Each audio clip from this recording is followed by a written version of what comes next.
Liebe Leute, das absolut Unvorstellbare ist passiert. Trump wurde zum Präsidenten der USA gewählt. Seitdem erreichen uns viele Anfragen.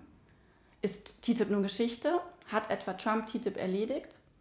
Und wie unterscheiden sich eigentlich unsere Argumente von dem nationalistischen Gepoltere Trumps? All diese Fragen habe ich per Skype Lori Wallach gestellt in Washington. Sie ist eine der berühmtesten Handelsaktivistinnen der USA. The corporations and the press that love TTIP, who in the US also love TPP, they're trying to make it seem like Donald Trump personally killed all of these agreements and protectionism is taking over. We want our friends in Europe to understand the real story. The TPP was derailed because of a strategic, relentless 6-year campaign by people in the TPP countries united together across borders as an international civil society movement fighting against corporate power. As we organized our successful fight in the US against TPP, we were inspired and learned a lot from the amazing work that you've done in Germany to educate your whole country. We realized we could get people in this country to understand ISDS and its threat because you did it there. And this all happened before Donald Trump. Trump focuses on what's good for the big national companies.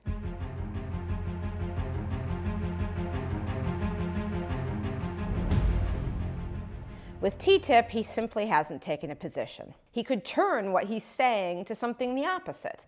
So until he literally says that he's not going to engage in further TTIP negotiations, one should assume, given how bad TTIP is for people on the planet and how many corporations love TTIP, that he may very well be for it.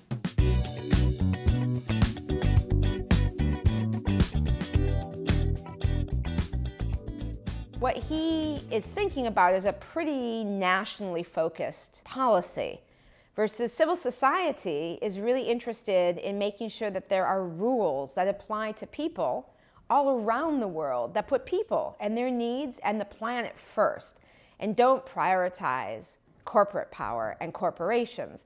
So we have a much more international view. So if we don't have bad agreements like TPP and TTIP, what are we for? Let's write it down.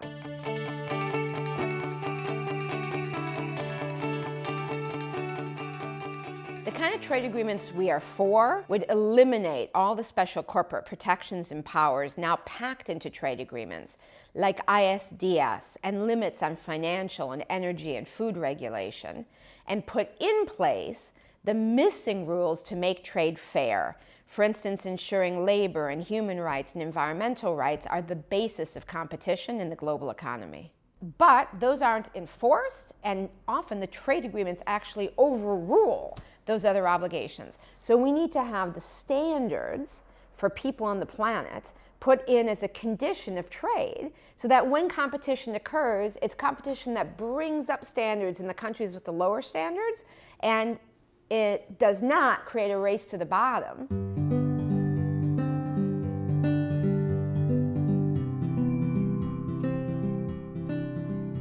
Activists in Europe, and particularly in Germany, should feel incredibly proud over their accomplishment. You've come so far in stopping the TTIP. So I want to really thank everyone in Germany who has done this amazing work. But it's important to stay alert, because with Donald Trump in the White House and how close he is to all of these corporations, hell, he is a multinational corporation. It's really important to know the TTIP now is a little bit like a zombie. It's in the ground, perhaps, at the moment. But at any moment, Trump could bring it back alive to terrorize us all. And then we're going to need to campaign again in partnership to stop it one more time until we know it is thoroughly boxed, 6 feet under buried, and then we can celebrate together a victory for people on the planet.